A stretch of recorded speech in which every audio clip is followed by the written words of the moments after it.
Hey YouTube, Relent here. That's my new name, I guess. Relent. Sorry, I've been wanting to make this video for a while. Usually I have notes up here to kind of check, but I'm gonna just kind of free do this freely because it's been on my mind for years. And my friends, if my friends watch this, they're probably gonna laugh and say, "Okay, he's finally doing a video on it." I want to talk about the Twitter files. The Twitter files, why it's so important, why it was the moment the free internet died, and just rants about what I know about it, why it matters, why I believe that was the beginning of the end, into why so many changes are happening. I not to sound like crazy or anything, but again, I studied this stuff, and censorship is a huge deal, and I don't think many Americans know it's a huge deal because we live in a time of privilege. We do. We absolutely in today's day and age live in a era of privilege. I can go get a double Whataburger, jalapenos and cheese. I can get whatever, pretty much whatever I want outside of like a house because it's too expensive right now. But I can pretty much go get anything I want online like that. I get plenty of sleep at night. I don't have to farm for my food it's just no, we don't live in a barbaric era. We don't.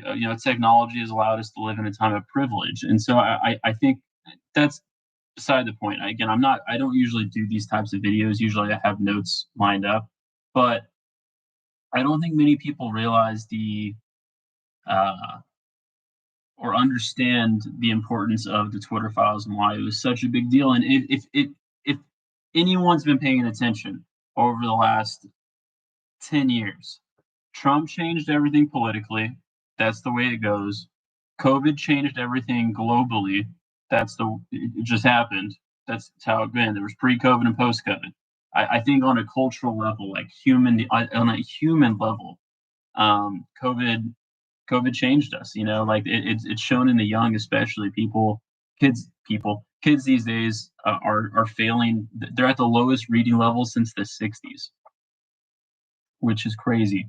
So there's been a drastic shift, and the big shift in intelligence, or as I should say, constitutionally, was the Twitter files. And here's why. So I'm not going to get too much into details. Let's go back. I'm going to rant for probably about 20 minutes on this. So let's go back to Napoleon. Napoleon, I talked about this in a previous video, he is the greatest conqueror of all time. Not conqueror, the greatest general, my bad, the greatest general of all time. Ooh, I got a little pain right here. He's the greatest general of all time, and it's due to multiple reasons. Number one, he was very fast with his troops. Usually what happens previously is you would win one battle, and then you would recover, and then you would go win the next battle and recover. Napoleon, there wasn't a lot of time in between. But the second thing he did, and that's what made him able to win battle after battle after battle. But the second thing he did was master propaganda. That's how he was able to rise the ranks so fast. His first victory, you'll find out why I put that. His first victory was, I think, in North Africa, and it wasn't a great victory. It was actually a kind of embarrassing victory. Like, they won, but they didn't. They've lost a lot more troops than they should have. But Napoleon told everyone in France and everyone in Europe that it was the greatest battle. It was like this great underdog story. It doesn't take away from his brilliance, but that's just like that was a huge factor in how he was able to rise the ranks so fast. So what that ties into to the Twitter files. Again, I'm a history nerd, so I go back in there and I might edit this because here's the thing: is there's been censorship even in U.S. history. So let's take ancient history aside. U.S. history, there was censorship back, especially with African American communities. Hell, African American communities. We can go back to the Underground Railroad when to talk about censorship. That's a level of censorship where they had to communicate through braids, which is not a lot of people know that because they couldn't even talk. Or let's go back to the Puritan days where women were extremely oppressed in the Puritan days. The witch hunts. Or not even witch hunts, just in the TF, I've actually talked to a few ladies, a few women who have told me like this is kind of bad, like this is almost deserved because of how much they were subjugated to. And as a white man, I don't know that conflict, but it's there on the censorship level. So what's the definition of censorship? Let me look up that real quick. Definition of censorship: the suppression or I'm not good with words. The suppression or prohibition of any parts of books, films, news, etc., that are considered obscene, politically unacceptable, or a threat to security. Think of the children. There's the threat to security. Now, why the Twitter files was the end, though, so let me get technical here, is ever since the internet's been around, it's been monitored by governments. I mean, if we look at Edward Snowden, Snowden was the big one. He exposed the NSA and how they were spying on everyday Americans. And then there was WikiLeaks. WikiLeaks is a little more controversial. Personally, I think Snowden did the right thing. WikiLeaks is a little different, but you see what I'm saying. And even then, there's always been cybersecurity, cyber hacking. These things have been around since the internet, even since like the 80s. These things have been around.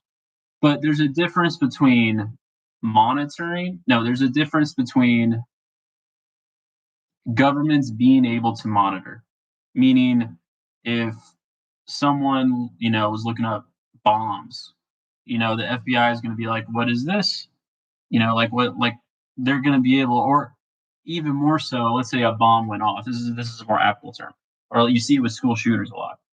Is you see like a bomb or a horrible incident happen, and then the FBI is able to go back and be like, okay, blah blah blah, this is what's going on. And they're able to do that. And even like let's take it to another greater danger. Let's say it's I have nothing against immigrants or anything, but like let's say it's someone who came from another country who has like a terrorist plot.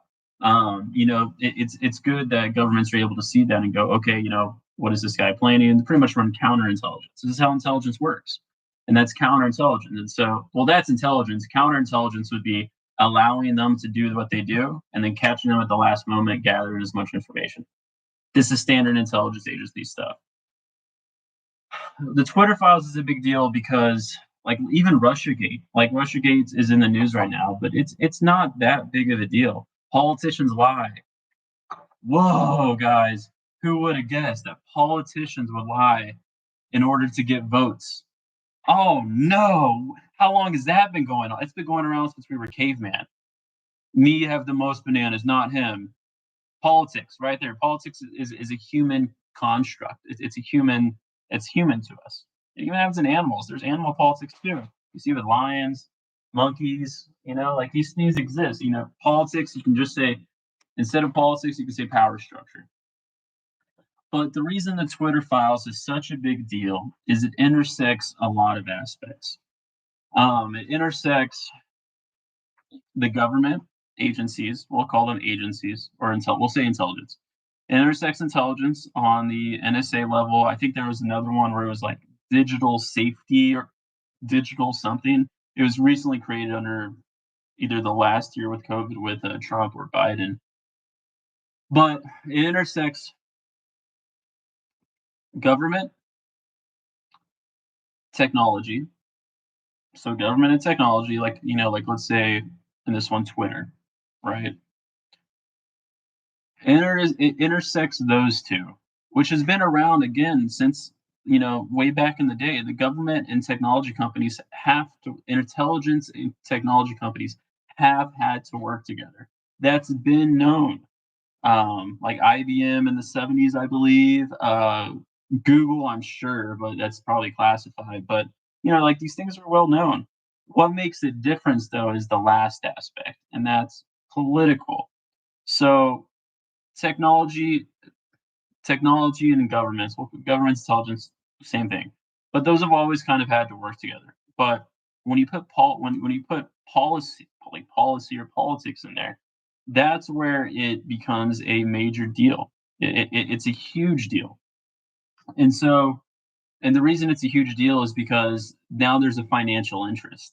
Like politicians are greedy, intelligence agencies are sketchy, and technology companies are greedy. But when you have it politicized, that's when it becomes a weapon. If everyone can use it, it's not really a weapon. That's why, like nukes, you can even make an example like this. This is how much I mean by it. When everyone can use it, it's not really a weapon. So, like nukes, for example, uh, everyone who has them can use them, but they don't because no one else would. And that's just how it goes. If it's accessible to everyone, then it's just a part of life. And so, why that's a big deal is when it becomes politicized, you there is now an inclusion and exclusion. So previously, like for extreme cases, it was needed. Like let's say, CP or like a terrorist attack or espionage. Like these things are needed to be monitored.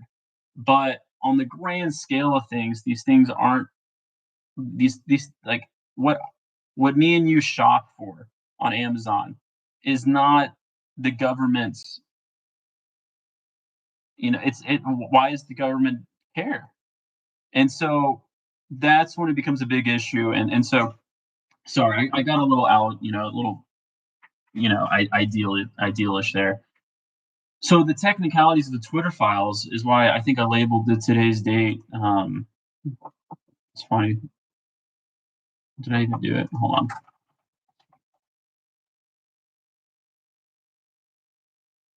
So yeah, December 22nd. Yeah, or December 2nd, whatever date I put in the title. I don't even remember. The reason that this was such an important day is this was confirmation that there is now an inclusion and exclusion for everyday Americans. That's pretty much what it meant. Um, and then they had the gall to lie about it. So, for anyone who's new to why I rant about the Twitter files so much, here's the lead up to the Twitter files. We won't get into RussiaGate.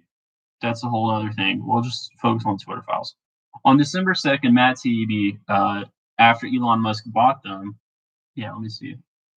Yeah, so Elon Musk had just bought Twitter, named it X, and then Matt Taibbi released reports on the backend data of how these companies moderated. So moderated and censorship, how these companies, big quotes, moderated the platform.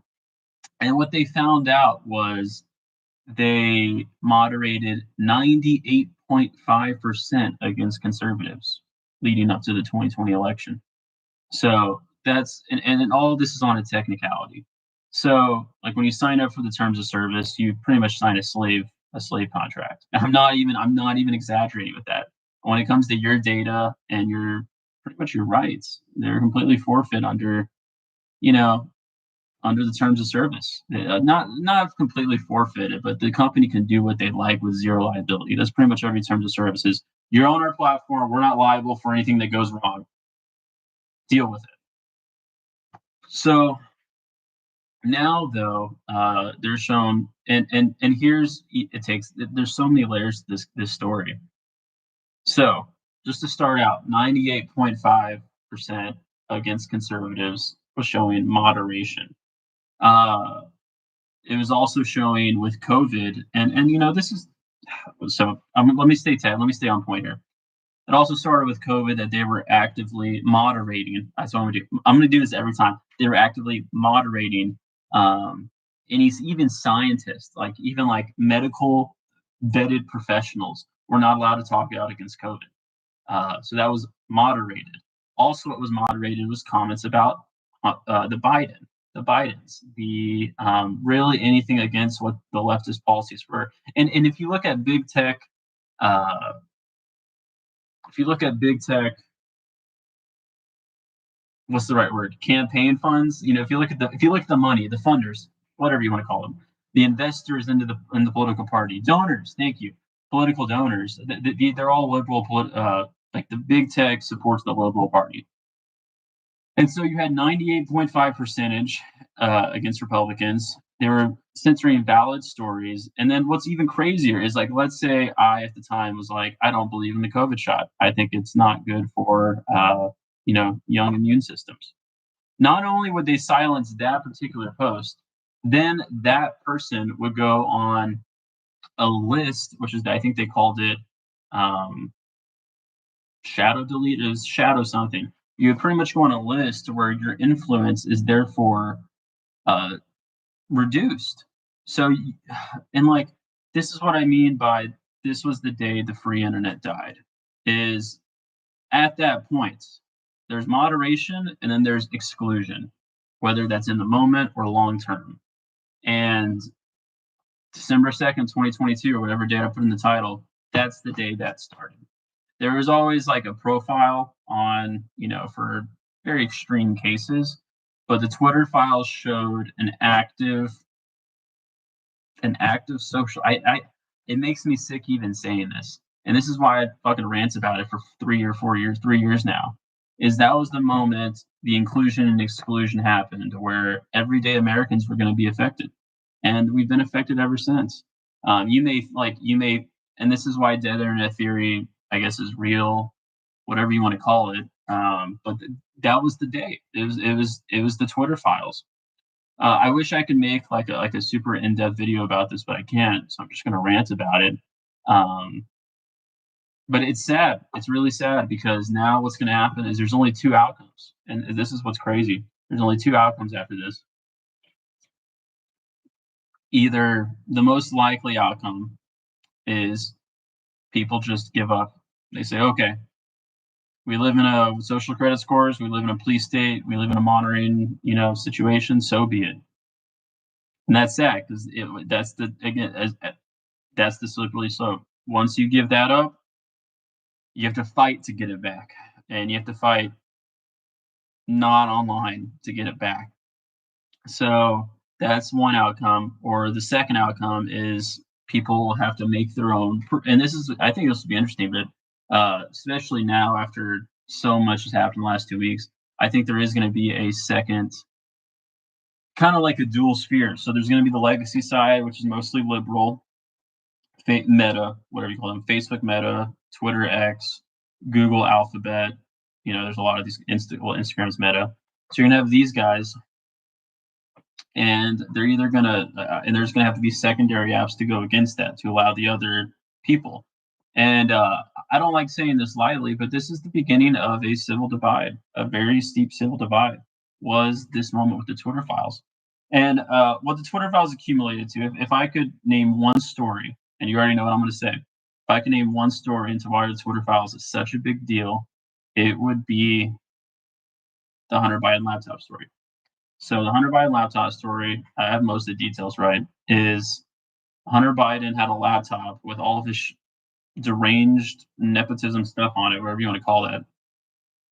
He then threw it away at like a shop, and then the shop's owner found the laptop in the dumpster and was like, I think it was his shop's laptop, and he was like, "What the heck?"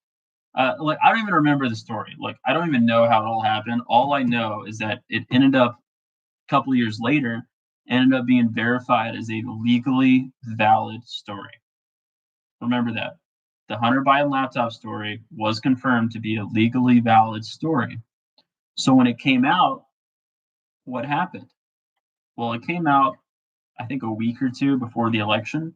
So it came out at a prime time for Americans, and it was immediately called Russian disinformation. And it was immediately censored on all platforms. If you even typed about it, this is how crazy it got. And this is why it pisses me off that people don't realize it was such a big deal. Not only did they censor any post about it, they also censored direct messages.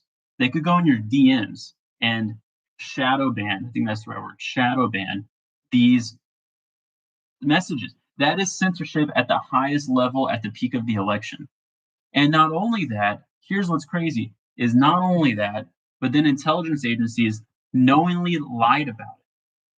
And intelligence agencies were meeting with these big tech companies on the way up to 2020 every couple of weeks for months, as far as we know of. It really pisses me off, and it kind of blew over. I remember when it happened. I work at I'm not going to say where I worked, but I worked at a company where I had a significant amount of people around me. I had a team, and I was depressed. Like I'm very patriotic, and it depressed me because I realized two things. I realized one, it was all true, and that's only what we know. Can you imagine what we don't know? How long have they been how long have they been censoring the way they want on the back end stuff? So on the front end is what you see. What's happening on the back end? What list am I on? Why, like, is my engagement level controlled, reduced? So that pissed me off. And then what also pissed me off is that no one really seemed to realize it was such a big deal. And that affected me. I'm gonna get kind of emotional for a moment, but it kind of affected me how no one really cared. And I understand that, people have jobs, people have families, people have, a lot on their plate. But this is this is the government, agencies, big tech corporations, and politics throwing the middle finger at you and then saying deal with it. And people did. And so I've been hoping that a third party would happen, and I've also been hoping there's been a lot of anti-censorship, which is looking like it's about to, which I would be interested in getting involved. But yeah, that's kind of my issue with the Twitter files, and it goes back even further. Like, and so let me finish off here because I'm getting tired. I made 3 videos today, but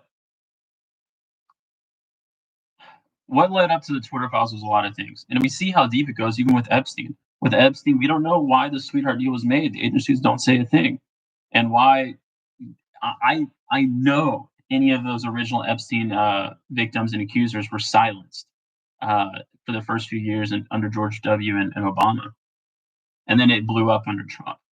So, and then Epstein died. So that's like it. Even goes back then. Even goes back to the war in Iraq, the war in Iraq, whatever you want to call it, the Middle Eastern war, back both rounds, but mainly round two. Then so when I started noticing it, this is when it hit me very. I realized it very. This is how you know I've been terminally online for too long. And I need to kind of get offline, which I've been working on. But I was online and I was finishing school, and then the dislike button happened. They decided not to show the dislikes all of a sudden.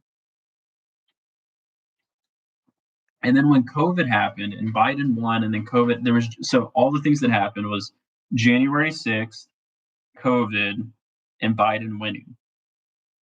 It was a calculated big tech. Like, I think it's to the level where the 2020 election is legit in question. Like, I would say the Biden presidency is legit in question because of tech interference and intelligence agencies going against the law. Heard it here first. Like, I don't. I'll talk to someone. I don't even care. But the dislike button all of a sudden disappeared. All of a sudden, Facebook put most relevant comments, or Facebook, or all these fucking platforms put most relevant instead of all comments. And that's a very sneaky one because you think, oh, this is the most relevant. What goes into relevant? Hmm? What goes into not relevant? What makes that list? There's the exclusion and inclusion again. The exclusion and inclusion happened right there. And so that happened. And then under COVID videos, they wouldn't allow comments. So they wouldn't show the dislikes. They wouldn't allow comments. And I was a troll back then. So in like 2020, I was going on. I did not like Biden. Besides Bush W, I think Biden is the worst president ever. But I went on these videos to like write bad comments, and you would see so many bots. And half these comments were like, there would be actual humans there saying, there's bots and comments. This is a new take, but it started happening in 2019. It started happening 6 years ago that you would make a comment and it would get devalued, and then you would have all these bots being like, "I'm from Peru and Joe Biden is the most glorious man alive. I hope he does everything okay. God bless Joe Biden." And you would go to their profile. I think it was on Facebook at the time, and it would be like, obviously a bot. Like, they're not even hiding. And it would within a minute it would get 300 likes. And it was so obvious that it's fake engagement. So that's when I noticed it. That's when I started making a story about it. And I made a call, like I was telling my friends, and I think even 2016, I think under when the RussiaGate thing happened, and I saw the writing on the wall. So it was around 2016, 2017. People have called me crazy, but I said big tech and intelligence agencies have started working together, and that's going to be the start of kind of a police state, a censorship state, a 1984 kind of Orwellian society. And I wish I was wrong, man. I wish I was wrong, but it looks like I was right. And so that's kind of my rants on the Twitter files. I wish more people knew the importance of it. I wish more people talked about it. I wish more people realized that that's when the internet began to die. Because let's just look at what happened since then, right? Let's look at what happened since Elon bought Twitter. Now, it's crazy because it's all escalated the last 2 weeks. So I'm kind of going off the helm here, but dude, it's just been crazy. And now they're gonna ask for digital ID identification for YouTube. They're going to need biometric data. Now they're asking for licenses, and it's all pointing towards the same thing. And it all began with the Twitter files, because before the Twitter files, they could monitor you if needed, but they weren't monitoring all the time. And now they're going to be monitoring everyone all the time. And okay, the worst part is you have no way around it, because all right, so a lot of critics say, you know, all right, you don't agree with the terms of service, make your own app. Make your own app, right? Well, there's only two phones. There's Androids and Apple. And to get on either of those stores, you have to agree with their terms of service. And so you have all these companies with these terms of service that are complete BS. Like the one I remember, there was one before Rumble. I forgot what it was called, but there was a platform before Rumble for like conservative voices that were getting censored. And what did Apple do? One, they barely let it on the App Store, and then it got review bombed, and they didn't help them out. And then or no, I don't even think they allowed it on the App Store.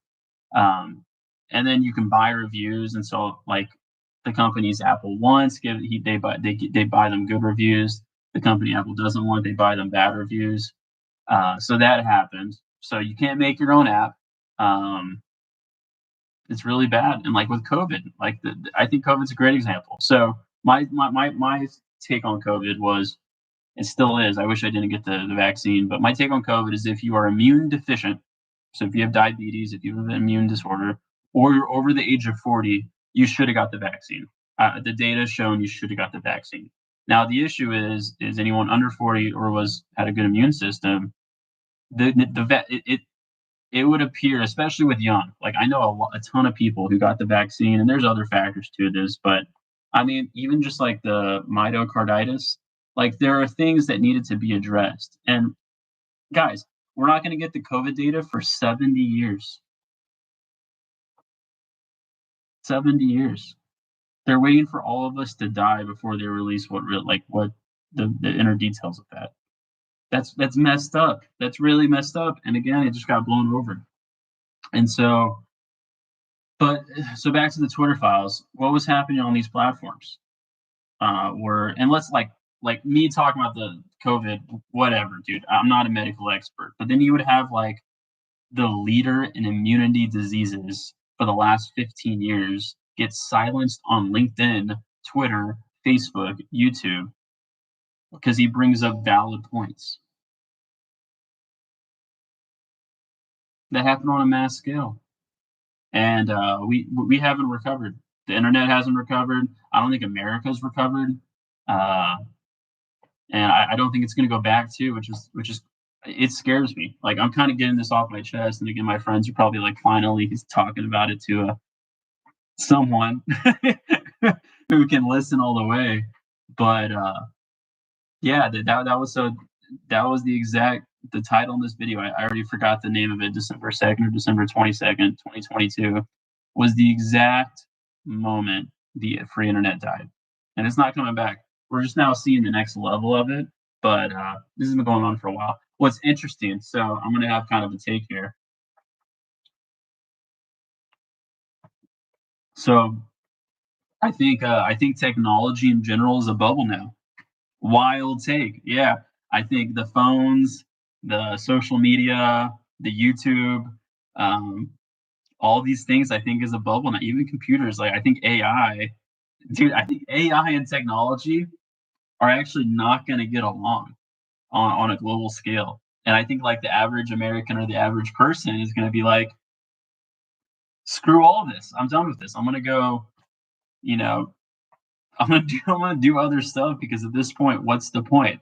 If I'm gonna be controlled and manipulated and I'm gonna have to pay, like let's say $100, like if everything's as a service, then what's the point of even doing it? So I wouldn't be surprised if there's actually a kind of a renaissance of uh, like I don't even know what's next. I keep on thinking what's the next frontier, because at first it was the Industrial Revolution, then just the wars happened. So I guess the military revolution, the military evolution, and then the stocks went up, and so the stock market exploded.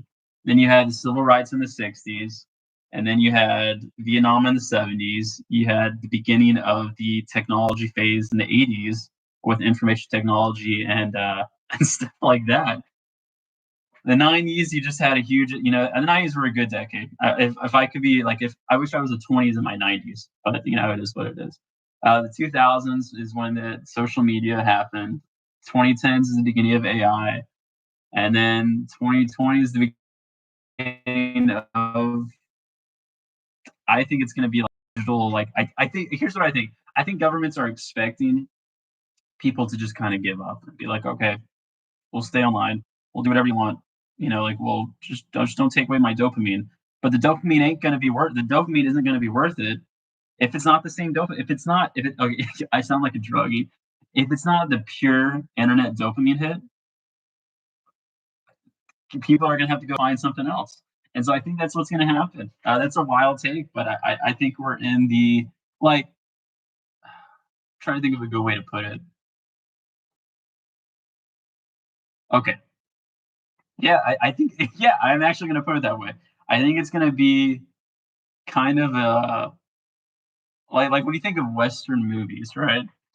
When you think of Western movies, you think of these landscapes of people like meeting in ghost towns and stuff like that. And I don't think like I'm going off track here. I don't think it'll be like that, but I do think there is gonna be like a movement to go away to be like, you know what, technology, now that it's becoming this is how what I hope happens. Now that it's becoming like overbearing, that's the right word. It's just becoming too much. I think people are gonna turn away. And I think are gonna be people are gonna be like, I'll watch a couple movies here or there, have my family, pay my bills, but I'm not really looking to post on social media anymore. So I think we're gonna devolve technologically. I think it's gonna be kind of. I'm looking forward to it. Here's the thing. I don't know what comes next though, because what are people gonna start going out more? I don't know. Because I don't see like I don't see that like okay. I'm talking in response to dating because I'm single. So I'm single right now. So the dating scene, the apps are pretty much dead now. Like I'm gonna put option calls on Bumble and Match, the Match stocks. So that's dead. And then going out in public, like yeah, we all hang out with our friends, but when we're with our friends, do we really like we occasionally talk to others, but not really. So for a lot of people who are like a lot of my age people, like in their late 20s, early 30s, um, the prime, I would say prime age of earning in there. It's just a lot of primes, just late 20s, early 30s. I wonder what it's going to be. Maybe it'll be activism. So it could be kind of like the '60s, where a lot of people started getting involved politically, and then it kind of fell out after that. It got kind of, I would say, lame. Um, and then Reagan took over and all that stuff. So maybe politics will have an increase and stuff, but I don't really know how society evolves past the internet. What happens after the internet? I asked ChatGPT like last week, and it said it would be like the internet for your mind. So instead of a phone, like it would just be like the Neuralink. But even that, if it's regulated, if all of our technology is regulated, we're gonna yearn for that freedom somewhere else. I don't know. I don't know what it's maybe it'll be infrastructure, but infrastructure is lame as hell. Hmm. I don't know. Maybe singles events or like just like in-person events, but on a local level because I have no idea. No idea. Let me know what you think. Wanted to rant about the Twitter files and why it's important. I know I got off track there near the end, and I'm exhausted. So let me know what you think, and